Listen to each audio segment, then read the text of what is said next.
Okay, so we're live with Samantha. She's in East Hollywood, Virgil Village of LA. She's going to talk about her experience with gentrification and how she. So, Samantha, tell us about yourself and why you got started. Okay, so I was born in Mexico City and I grew up in San Diego and have been living in LA for 8 years now. I'm a multimedia journalist here in LA. I live in Virgil Village, which is a little pocket neighborhood of East Hollywood. Um, and it's right up against another really, really gentrified neighborhood called Silver Lake. And the border is Hoover Street, so that's why I called the project This Side of Hoover. And that gentrification is really starting to seep in to Virgil Village. And I had already started to see the changes about, when I first moved in, and I started documenting it. And then in 2006, um, the building that I was living in across the street was sold to a larger management company. The landlord that had owned it for years decided to retire, and soon enough, we got notice that they wanted to retrofit the building, so they had to pretty much displace us. And everyone left. Everyone that I know was displaced, and these were majority Latino families that had lived there for a really long time. One of the ladies that I know that I keep in touch with, she lived there 23 years. She had four of her children in that building. Another one, she was born and raised there. She lived there for 40 years. She was literally brought to the hospital. So I think that really like woke me up to the realities of it, because you hear it a lot because it's such a trendy word and such a trendy topic, but you don't really realize like the effects of it until like you're living in it. And I knew after that happened that I wanted to do something, but kind of life got in the way, and I was being displaced and starting grad school, so I had to put it on hold. But meanwhile, I was always taking photos. And then recently, I decided that I needed to do something because it was just getting really rapid.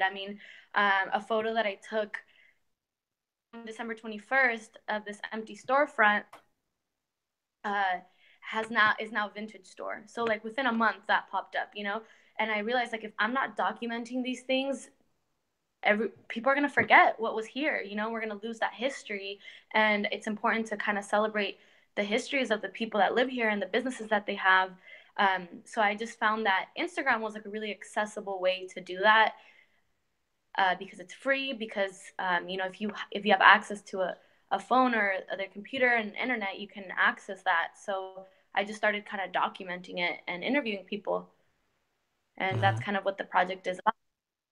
So, let's go back to the displacement. What was some of what was these residents at that time? What was what? Sorry. Can you repeat the Okay. question? What was the feeling and the emotion of the residents that were being displaced? I mean, of course, they weren't excited about it, but that, they were feeling. Well, from the people I talked to, it was just very stressful. Most of them have kids, so if like one of the women that I still kind of keep in touch with, she has 5 kids, and all different ages, and some of them grew up there, and they went to school there, and she didn't really understand, like she didn't speak English, so a lot of the times the contracts that she was being told to sign were in English. She was kind of scared. She didn't really know what was going on, what to do. And by the time she was able to find resources like a pro bono lawyer or something like that, she had already signed a contract in English. So it was just really frustrating for her and really heartbreaking, because she had lived there so long and her kids loved growing up on the street we lived on. And her kids, thankfully she was able to stay in the neighborhood, but it was really, really stressful for her. And then another family, I think, ended up having to move um, pretty far away to like another completely different area of Los Angeles County. So I think it's like a stressful situation to find yourself in. I think it's probably really hard on the kids because they kind of build a life there. It's moving is never a fun thing, and especially when you're not making this decision to move, it's kind of being forced on you.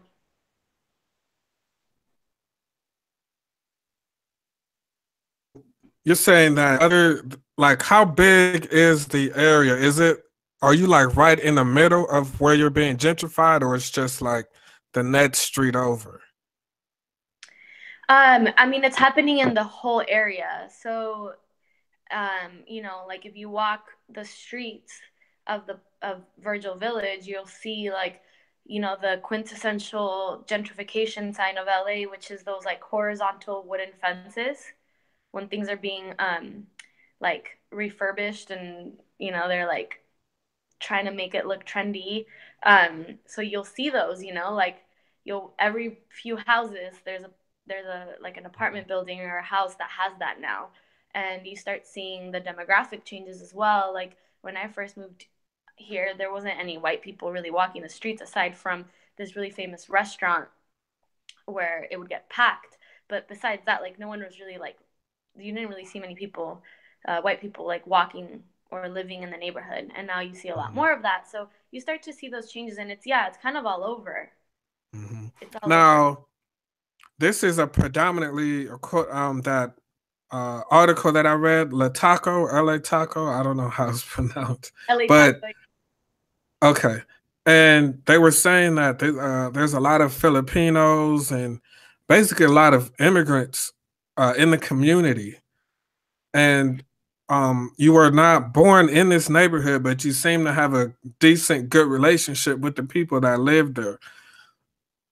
You being from another country yourself, right? Mexico, you were born in Mexico City, and you being from another country and then living in this community, what would you say is the importance of a cultural identity for, you know what I mean? Like a neighborhood to have its own cultural identity. How important is that, especially for immigrants? I think it's crucial. I think it's extremely important for any community of color to have that. Um, I think for immigrants, you get here and you're a little bit lost. You might not speak the language, and I think it's really important to have um, a, a sense of community, to have stores, to have restaurants where you can find the products from back home, just to keep a little piece of that. Because I think the immigrant experience for a lot of us is very alienating. People aren't really immigrating here necessarily for like the best. It's they're escaping things, negative things most of the time. So you're coming here under harsh circumstances, so having a little bit of home somewhere else is extremely important, and I think it just adds to the cultural richness of the city and of the country. So I think it's really important. I think it's really dangerous when we start to lose that. I'm sorry. And that's a perfect point. I'm gonna switch my question, but you made me think like when you think about the last 100 or so years, how this country was, there's a wave of immigrants from all over the world coming, and America was trying to become a melting pot. And that is really I don't want to say what made America great, but what made America different. You know what I mean? Like people came here, there were different cultures. And it's like with gentrification, it's happening all over. It's really eradicating what made America somewhat special in the first place. So what do you think about that? That's just like a history thing that I don't know. That just kind of hit me. Yeah, and that's kind of like happened a lot throughout history. Like neighborhoods just kind of evolve like that. But I think what's happening a lot of the times now is that it's happened, to other in the past as well, is that like these are communities that don't have the same resources as the people coming in, and they end up being pushed out and pushed out and pushed out. So where do they go, and they end up, a lot of times what happens is they have to go. For example, what I'm hearing is a lot of people are moving to South Central from Mm, here. So it's like, so that creates, it gets packed, it creates, there's not going to be enough housing for everyone in South Central. Eventually someone's being pushed out. There's like these, it's like there's no room. So yeah, I mean, I'm not a gentrification expert. I don't know what the solutions are necessarily, but mhm. there definitely needs to be. like it comes from a systemic issue. You know, Mm-hmm. it's not just the coffee shop or the white person moving in. It's a whole system Mm-hmm. that's in place that's working to create these situations, and a lot of times it's history too. You know, Mm-hmm. so it's yeah. I mean, it's the United States is, you know, the some of the cities are great because of the diversity and because Mm-hmm. of all these cultures, and it creates such a richness. So it's sad when we start to lose that, because I don't know, like everyone ends up having to disperse, you know, like, and you lose those enclaves, those cultural enclaves, Yeah, which it takes are the. really. It's weird, and I'm gonna go to another topic, but it's weird because we're kind of like the individualism is kind of frowned upon from people outside of America, because it's like we're so different, you know. But it's like gentrification is trying to make everyone really the same. It's like it's a simple motto, a simple blueprint that really is followed all across the world, really, as far as gentrification. America is really where you can be anything you want to be, really, nowadays. So it's weird trying to familiar with the Smart Cutter Yeah, place? definitely. That was one of my favorite bars. That was so sad. Oh wow, okay, good. Yeah. That's Because yeah, I read literally the a 2 minute. article about Mama Anita owner, and that basically the landlord took away her annual lease and made it month to month, and she wanted to pay and negotiate long term, and they basically said you got to renovations. I guess she couldn't afford it, so she lost it. The community, how did that affect you? I don't. I think it from like young people that I've talked to, that one of the guys that I talked to, he's born and raised here, and he's a local artist, and that was his spot. You know, he's like, that was my spot. I was there every weekend, and that was also one of my favorite places in LA. And it's literally, I mean, it's like a 2 minute walk from where I live. It's like it was around the corner.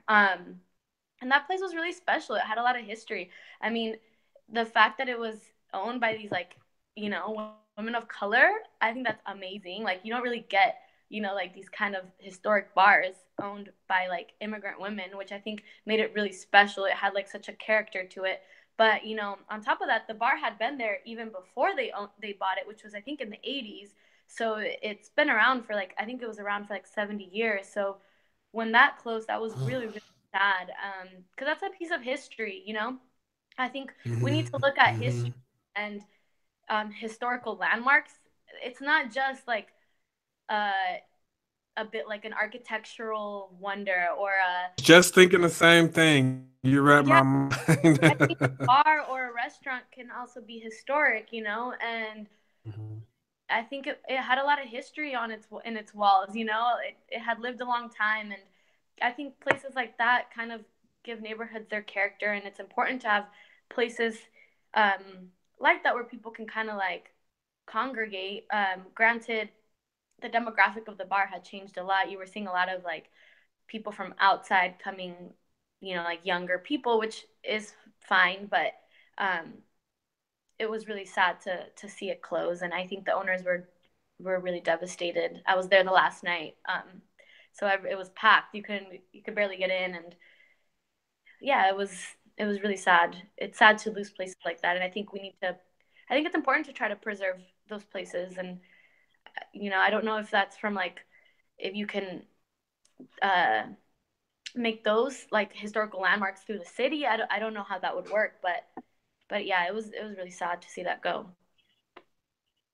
Yeah, and what's the involvement as far as the community in their efforts trying to prevent this? Or are they like, we don't know where to start? Because gentrification can be complex to begin to fight it, different things like that.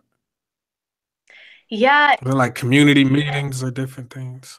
yeah, that's what's kind of hard with with Virgil Village is that it doesn't, like, as opposed to like another community like Boyle Heights where it's kind of super super united and it has a really strong identity, and there's kind of like a history of activism, and um, activists are really really organized there. In Virgil Village, it doesn't really have that. Like, they there is neighborhood council meetings, but I don't think they're very well attended, and there's just like kind of no meeting place in Virgil Village. Like, there's not that like central meeting place, so that becomes kind of hard.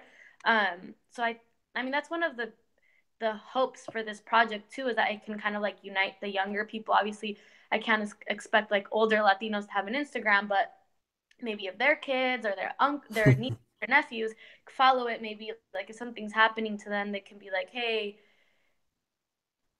where can I like read about tenants' rights or something like that. And I have heard about there's a woman that lives near here that works with tenants' rights. I believe she lives like a few blocks from me, so I want to get together with her and see what she's doing. And I recently met another woman. She lives in East Hollywood, but not Virgil Village, and she's a representative for the neighborhood council district, and she's also concerned and wants to figure out ways to kind of communicate these things to the community in a more efficient way and more accessible. Because also like tenants' rights, and I mean, even when it was happening to me, like I didn't really like know what my rights were and what they weren't. I had to Google it. And, sometimes it's like complex language, and it's in English mostly, so figuring out a way to make that information accessible, I think, is really important.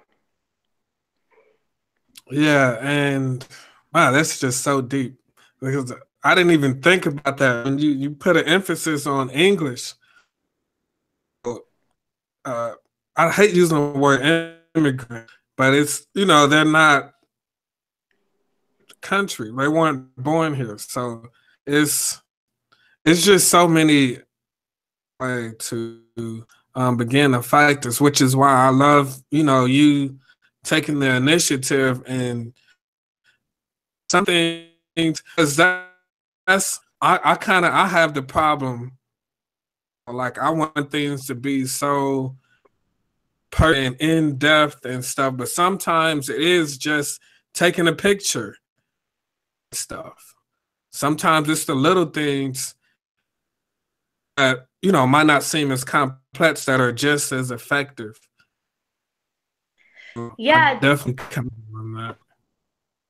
Yeah, definitely. And that's why I thought Instagram would be a good tool. And I'm a visual storyteller, so um, I think it just like was perfect for me, like to use that as a way to talk about what was happening. I'm not an expert Can on you say again? It kind of broke up. Sorry. Oh, can you hear me? Say that again. It broke up. Yeah. Oh, okay. Yeah, I just thought you know, images are very powerful and Instagram is so accessible, and I'm a visual storyteller, so I thought that was just like a great medium to talk about what was happening, and just using my reporting skills to interview people. I'm bilingual, so I can speak to them in Spanish or English, and I can translate it either way. So I thought that was just like a really accessible way to visually tell these stories and show like how things are changing and how people feel about it, and what these people do in the community, who they are, why they're important, and how they're feeling about what's happening.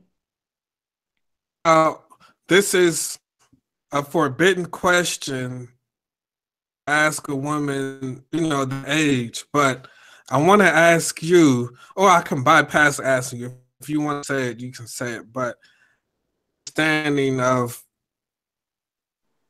do you know like the impact of local businesses and mom pop businesses? Because I'm 32, and when I was younger, I just remember the mom and pop stores, the candy stores, the different things like that. Do you remember those times, or were you young enough, or I don't know?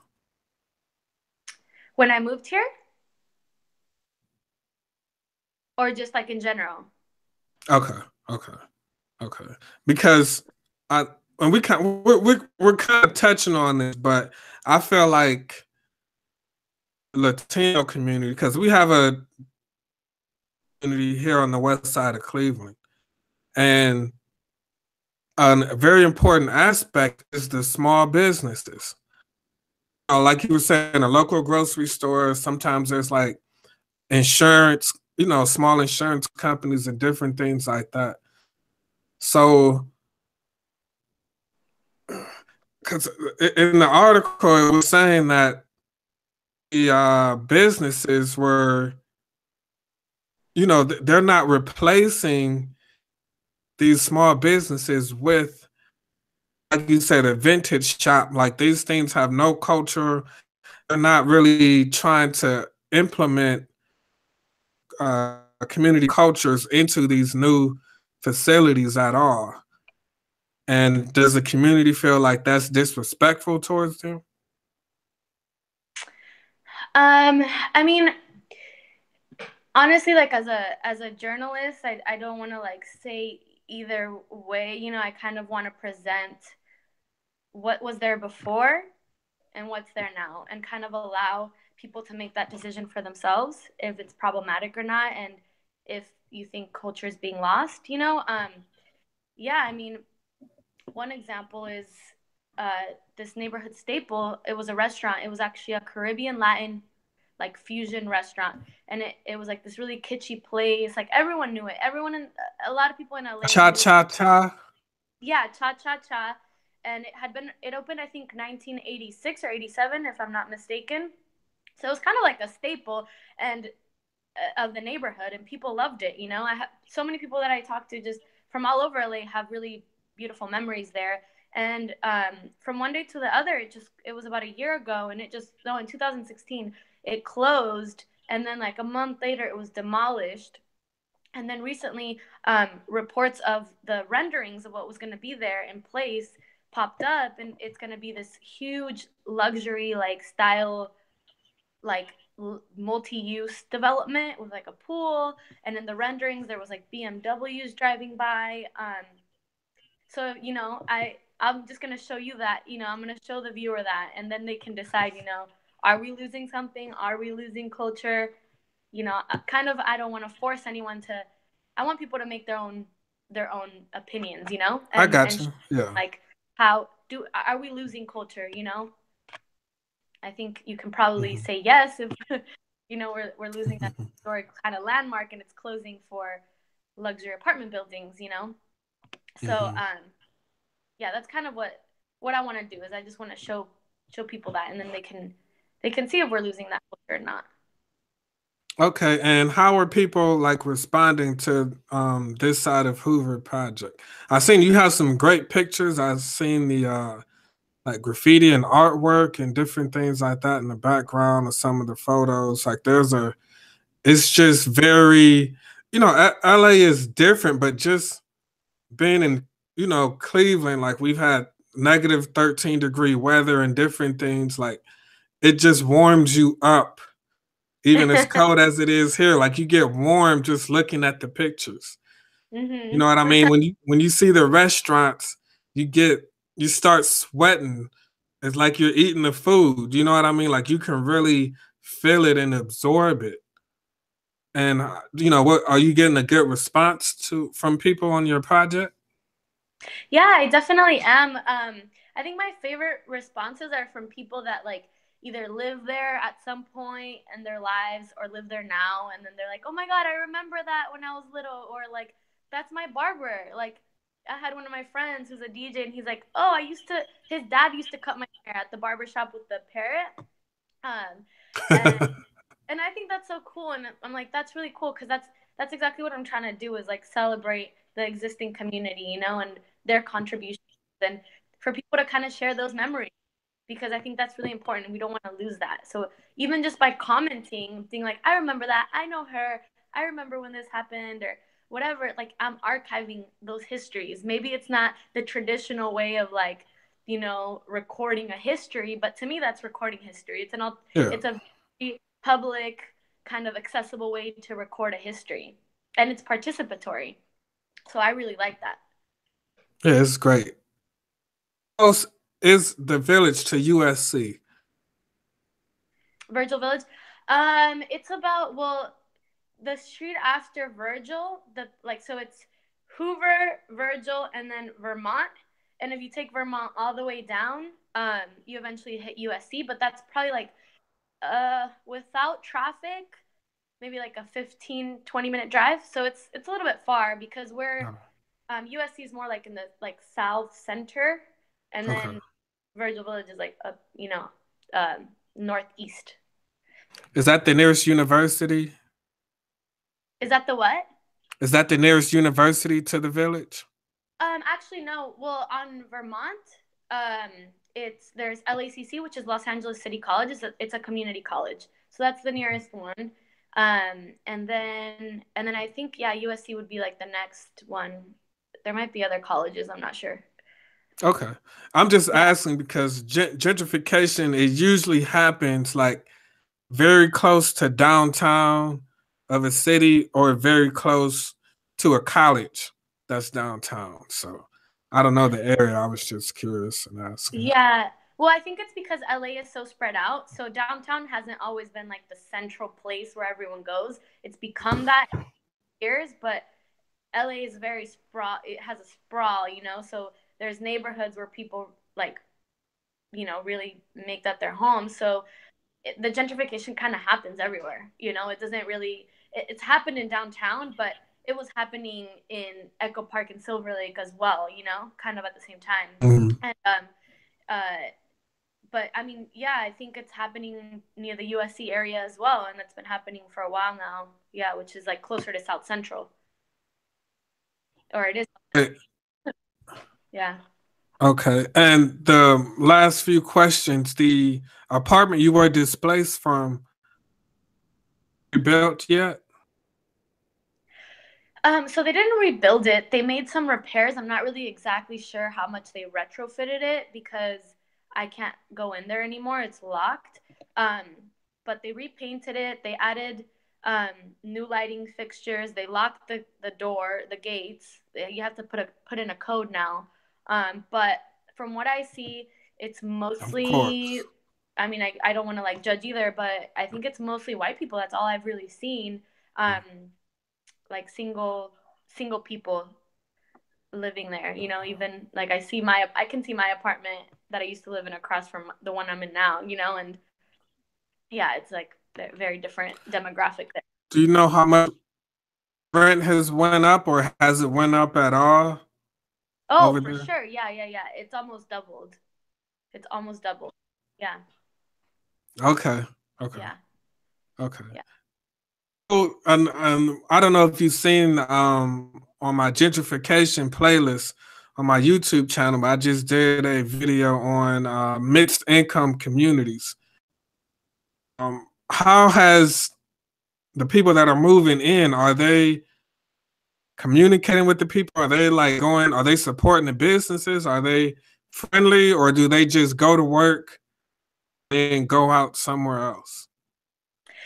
I haven't really interacted with the new people because I kind of, I talk to my neighbors and then I go to my like regular places, businesses that I go to for like grocery shopping and for food.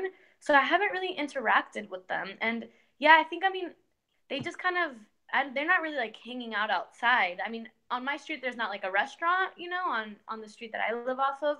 So I think it's just they come home and leave. So I haven't had much interaction. Um, so I'm not sure. Yeah, I'm not sure how much they are supporting or not supporting the businesses. I hope they Okay. are.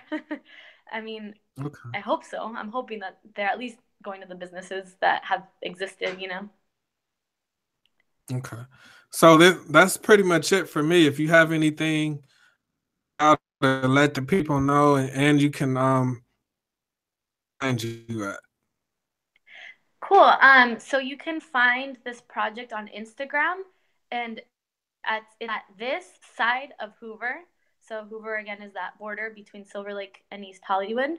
And I hope people follow it, share their thoughts. It's a place where I hope people can comment what they're thinking about the project, how they feel about it, and I hope it like empowers some dialogue. And I hope it sparks some dialogue and empowers people if they want to do. It's gentrification is kind of a worldwide phenomenon, and I really hope it empowers people to do similar things and just kind of archive the changes happening.